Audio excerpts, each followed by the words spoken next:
Nah setelah itu dia mempertahankan kekayaannya itu dengan cara menumbalkan istri ya, sudah 12 kali.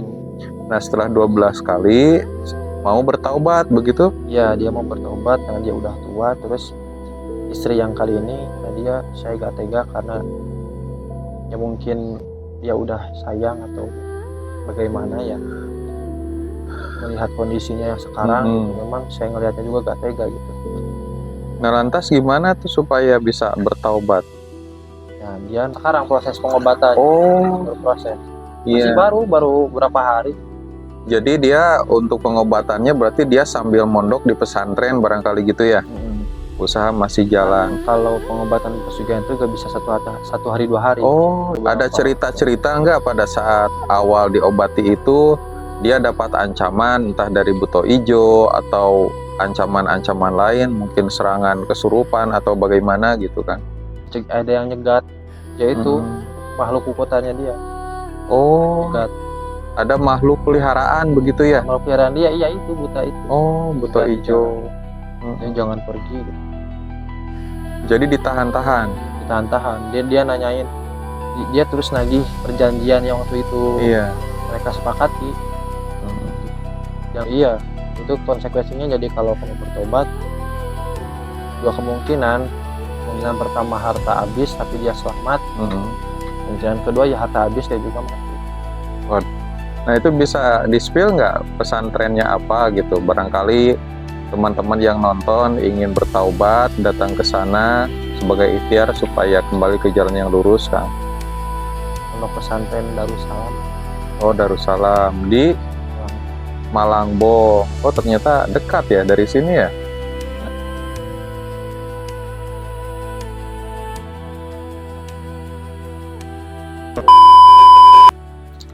Oke teman-teman, bersama dengan Kang Asep. Dan Kang Asep ini punya pengalaman mengantar orang yang ingin bertaubat dari pesugihan. Begitu ya Kang Asep ya? Betul. Nah ini video ini sangat bermanfaat sekali buat para penonton yang pernah terlanjur melakukan pesugihan namun susah untuk bertaubat. Entah itu karena efek sampingnya atau ancaman-ancamannya kalau kembali lagi ke jalan yang lurus. Dan mudah-mudahan video ini bisa membawa teman-teman keluar dari belenggu setan yang teman-teman sedang lakukan. Atau mungkin yang nonton sekarang belum pernah, bukan pelaku pesugihan, tetapi ingin membantu rekannya supaya kembali ke jalan yang lurus. Kita langsung tanya saja ke Kang Asep ya. Kang Asep gimana kabarnya Kang? Alhamdulillah baik. Nah memang betul itu cerita Kang Asep ini pernah mengantar orang yang ingin bertaubat dari pesugihan. Betul. Nah emang kalau mengantar orang yang bertaubat dari pesugihan itu memang sulit itu ya Kang? Tergantung niat dari orangnya juga. Terus gimana juga orang yang mengobatinya. Kalau niat kuat mungkin apapun tantangannya akan dihadapi. Niat kuat terus yakin sama Allah, ingin kembali lagi ke jalan yang benar, pasti akan diberikan jalan insya Allah. Nah kalau niatnya yang lemah itu memang bisa kembali lagi gitu, atau ada biasanya ibaratnya kendala, ancamannya ada kendala gitu ya? Ada madaratnya lah. Bisa diceritakan nggak Kang, orang yang pernah melakukan pesugihan dan bertaubat, dan pesugihannya itu pesugihan apa, dan kekayaan yang didapatkan itu kekayaan yang berupa apa? Kalau mungkin kalau bisa disebutkan secara nominal atau apa yang nampak aset-asetnya begitu. Jadi posisinya itu kemarin waktu saya kerja bangunan, saya diajak oleh teman saya yang orang sini juga. Kita orang Sunda cuma berdua. Sekitar 2 bulan lalu saya berangkatlah ke Jakarta Selatan. Saya bekerja itu merenovasi kontrakan sama merenovasi rumah yang punya kontrakan. Itu posisi rumahnya itu gede, itu bukan komplek. Jadi seperti gerbang besar, ada benteng, ini rumah dia gede, terus di depannya juga ada masjid pribadi, kontrakan ngejejer. Jadi seperti satu komplek itu memang punya dia gitu. Singkat waktu, kita ini bekerja sehari-hari biasa melakukan pekerjaan. Cuman anehnya bukan cuma saya ya, saya suka mencium entah itu bau amis, kadang bau bangkai, bau tidak enak. Nggak pernah sama sekali mencium wangi atau wangi rumah mewah lah, biasanya kan rumah orang kaya itu wangi. Ini malah yang tercium tuh bau. Akhirnya saya sama teman tuh ngobrol, ini kok kita lagi kerja nyari entah itu bangkai tikus atau apa, nggak ada ya. Heran juga di sana. Aromanya nggak enak kalau untuk dicium. Terus lagi di belakang rumahnya itu terdapat seperti ada kebun dia, banyak pepohonan rindang, dan ada batu sekitar 5 batu itu yang digantung di belakang rumah. Digantung, ditalikan ke atas atap, digantung ke bawah 5. Itu entah buat apa. Terus juga ada satu barang cangkul. Posisinya di pinggir rumah itu, bukan di belakang, cuman kita kerja kan ini cangkul mau dipindahin apa dipakai itu dilarang. Jangan disentuh, jangan dipindahin. Cangkul tua itu harus tetap ada di sana. Karena mungkin saya pernah pesantren, terus saya juga sedikitnya mengerti soal spiritual. Saya nanya ke keluarga, nelpon, nanyain, kata keluarga di sini, coba kamu cari ke depan atau di belakang ada kolam ikan nggak, seperti empang tapi nggak ada ikannya. Saya cari ternyata benar ada, di depan sebelah pinggirnya ada kolam ikan, namun tidak dilaki ikan, jadi airnya aja gitu, yang itu pun udah kotor. Nah, posisinya di sana bos saya itu cuma hidup berdua. Mereka udah tua, berdua sama istrinya ini sakit-sakitan, tiap hari kontrol ke dokter. Saya lihat tuh dia keluar tuh ke dokter, jalan aja lemas, badannya kering banget.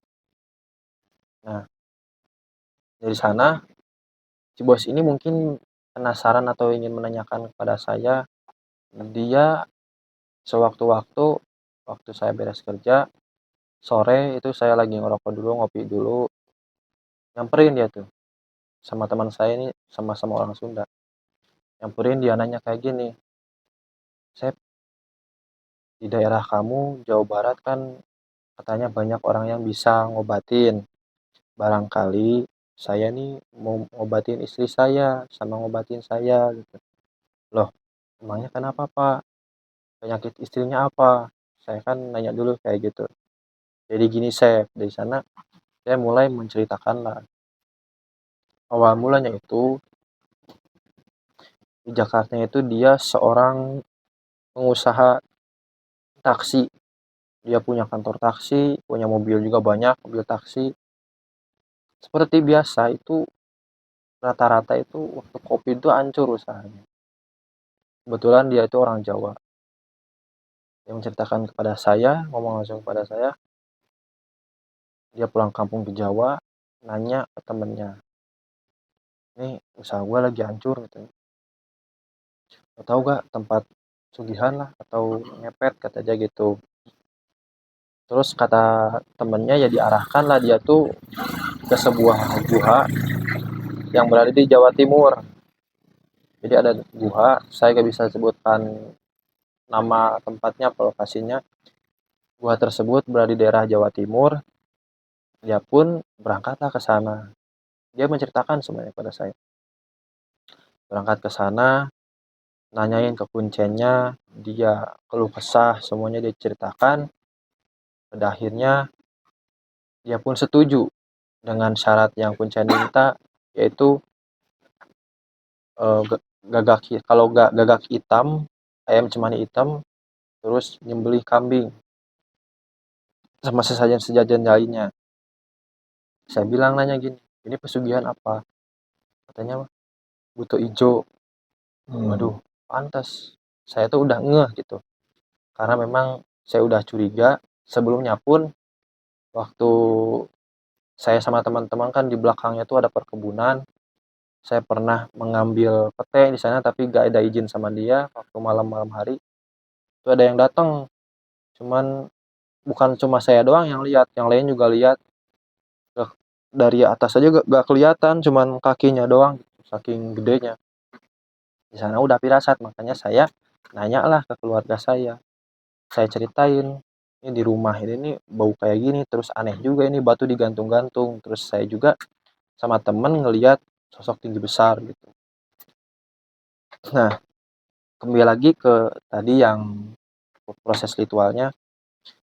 Ceritanya yang diambilnya itu kepala kambing, kakinya, terus kalau si pahanya ini dia masak, dia makan juga sama kuncen, terus dibagiin juga keluarga di sana. Yang diambil cuma kepala sama kakinya katanya.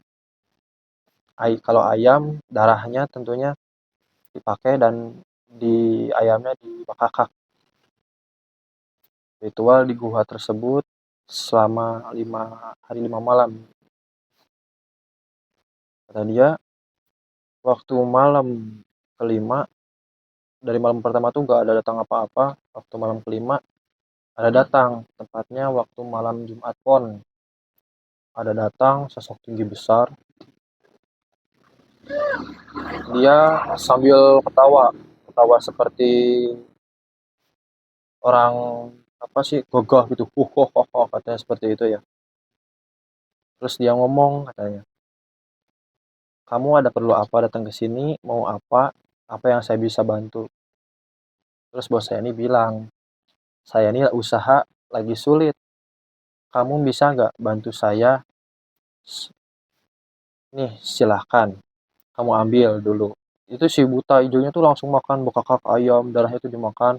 Pas mau makan kepala kambing, sama bosannya di stop, tunggu dulu, jangan dimakan. Kamu boleh makan itu asal kamu kasih saya. Dia kasih contoh itu, dia bawa uang 100.000 pada si buta itu. Contoh, ini barang ini kamu harus kasih saya banyak. Setelah tahu itu si buta itu langsung, udah kamu pulang, nanti kamu cari di kamar atau ada yang nganter, uang ini saya bisa kasih kamu asal gitu, ada asalnya. Setahun sekali, entah 6 bulan sekali, itu harus ada tumbang. Di sana milih ada 2 tuh, ada ayam, ada kambing. Yang dimaksud ayam kambing itu kalau ayam itu anak, kalau kambing itu istri. Si bos itu milih kambing di sana. Jadi setiap setahun sekali dia tuh datang ke gua tersebut nyembelih kambing, istri dia akan mati. Makanya itu kawinnya tuh udah 12 kali. 12 kali kawin? Iya, istrinya semua mati. Oh, tapi kalau yang sesajen yang pertama itu hanya contoh, tidak ada yang ditumbalkan? Itu langsung ditumbalkan, jadi langsung di sana tuh istrinya yang itu langsung mati. Oh, bukan langsung berarti begitu sembil gak ada, jadi sakit dulu, jadi ada perantara ya. Seakan-akan karena sakit, bukan karena ditumbalkan. Benar. Yang ayam anak, yang kambing istri. Jadi dikasih 2 pilihan. Dia akhirnya mungkin ya kalau anak entah susah atau hatinya juga pengen berat, mungkin kalau istilah sembarang kawin bisa kan. Iya, kalau ibaratnya kan milik kambing, darah daging ya. Nah, dari sana dia pulang, dan waktu pulang ke Jakarta tuh itu bukan uangnya tuh bukan ada di tempat, melainkan ada yang mengantar. Yang mengantarnya itu dia ngomong ke saya tuh kakek-kakek, dia pakai dudukui, bawa kardus Indomie. Bawa kardus Indomie 2, tanya niji, kebetulan dia tuh udah haji. Mungkin dia udah tahu diambil, emang itu udah uang, langsung uang ya. Ya, anak istri masih ada, tapi perlahan-lahan kesehatan menurun, akhirnya mati dua-duanya. Istri. Istri dulu. Oh iya, istri dulu. Nah, setelah itu dia mempertahankan kekayaannya itu dengan cara Nikah menumbalkan lagi. istri ya, Lagi. sudah 12 kali. Nah, setelah 12 kali mau bertaubat begitu? Ya, dia mau bertobat karena dia udah tua. Terus istri yang kali ini kata dia, saya gak tega karena ya mungkin dia udah sayang atau bagaimana ya, melihat kondisinya yang sekarang gitu. Memang saya ngelihatnya juga gak tega gitu. Nah, lantas gimana tuh supaya bisa bertaubat? Nah, dia nanya kepada saya, kata saya gini, ya udah Pak, Bapak pergi saja ke Garut, ke pesantren. Saya juga dulu pernah pesantren di daerah Malangbong. Kalau nggak bisa di sana, saya tuh kasih alamatnya tuh, kasih 2 alamat, 3 alamat. Tapi saya nggak bisa langsung antar ke sana gitu. Kenapa? Katanya gitu. Ya saya ikut aja dulu nanti sekalian ke rumah saya gitu. Nah, setelah dia ngobrol, akhirnya memutuskanlah. Kemarin baru beberapa hari ya, saya pulang bareng sama dia. Dia masih ke rumah, dia ngobrol sama keluarga saya. Akhirnya ya dia ke pesantren lah. Dari sana saya kontekan, gimana lancar gak? Lancar San, alhamdulillah katanya gitu. Di HP itu kontekan, gimana sih ibunya, sehat? Perlahan sekarang mah udah bisa jalan gitu. Iya. Nah, pada saat dari sekarang masih di pesantren? Masih di sana. Masih pesantren. Untuk kekayaannya sendiri gimana? Apakah masih tetap ada atau sekarang menjadi manusia biasa, normal gitu, kekayaan semakin turun atau jatuh miskin barangkali? Kalau itu belum mungkin ya. Karena kan baru sekarang proses pengobatan. Oh, berproses. iya. Masih baru berapa hari. Jadi dia untuk pengobatannya berarti dia sambil mondok di pesantren barangkali gitu ya? Usaha masih jalan. Kalau pengobatan pesugihan itu gak bisa satu hari 2 hari. Oh iya, iya. Ada cerita-cerita nggak pada saat awal diobati itu dia dapat ancaman entah dari buto ijo atau ancaman-ancaman lain, mungkin serangan kesurupan atau bagaimana gitu kan?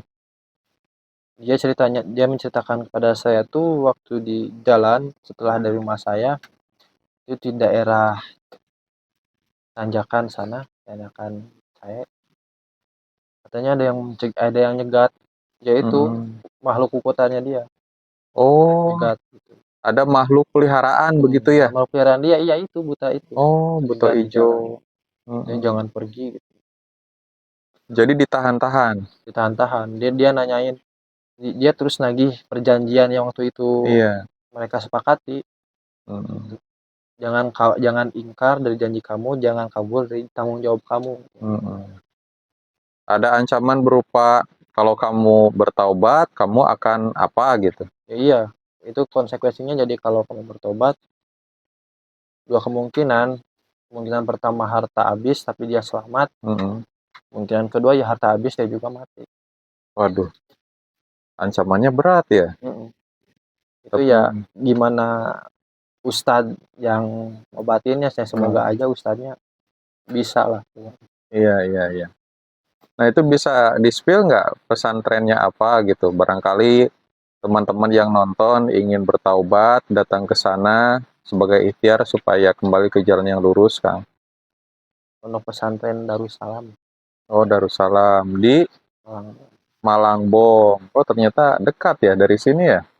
Nah, ya mudah-mudahan ini bisa menjadi jawaban banyak yang bertaubat. Dari istrinya itu, dia tuh pernah bermimpi dia itu dijemput oleh kereta kencana, terus digelar lah, jadi dia tuh seperti berjalan gitu, kelihatan rumah di bawah katanya, di bawah.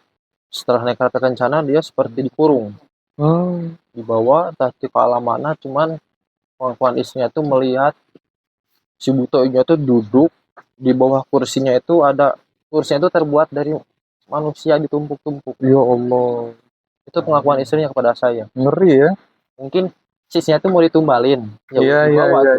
tuh Cuman keburu bertobat. ya itu bisa gak jadi. Oh, jadi diselamatkan secara simbolis mungkin oleh kereta kencana yang bagus dan mengintip ada Buto Ijo yang duduk di atas. Jadi waktu mau ditumbalin itu kan dijemput pakai kereta kencana. Oh, diselamatkan Cuma begitu ya. setelah di sana, alhamdulillahnya dia masih bisa bangun. Tapi ada gak pengakuan dari istrinya pernah disetubuhi oleh Buto Ijo gitu kan? Itu enggak. Oh tidak ya. Kalau menampakkan diri sering. Wah serem juga ya cerita dari Kang Asep ini. Jadi ini merupakan gambaran ya buat para pelaku pesugihan atau bahkan orang yang berniat ingin melakukan pesugihan. Nah itulah ancaman ketika melakukan pesugihan. Begitu. Jadi jangan sampai kita terjerumus ke dalam hal-hal yang ibaratnya menipu kita dalam mengandung kehidupan resiko kita. juga gitu. Ya, mengandung resiko. Terima kasih ya Kang Asep. Mudah-mudahan ini bisa menjadi jawaban buat para pelaku pesugihan supaya segera bertobat. Terima kasih atas waktunya. Assalamualaikum warahmatullahi wabarakatuh.